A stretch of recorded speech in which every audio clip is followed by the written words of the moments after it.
Росія розглядає пандемічну кризу як можливість спробувати прибрати питання про свою агресію проти України з міжнародного порядку денного. Чим узаконити подібне і в кінцевому підсумку зняти санкції? У зв'язку з цим я хотів би підкреслити, що жоден пакет санкцій, накладений на Росію, не заважає їй належним чином захищати здоров'я людей і робити внесок у глобальну боротьбу з коронавірусом.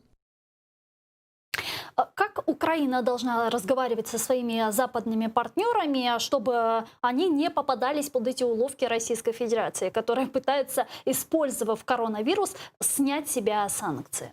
Ну, я думаю, что уже этот фокус не пройдет. Если в начале пандемии где-то были такие опасения, и Россия применила не только методы там, массированной пропаганды, но и с трибуны ООН, мы помним это предложение, снять или приостановить, по крайней мере, санкции всех против всех, это не сработало, то я думаю, что сейчас это и подавно не сработает.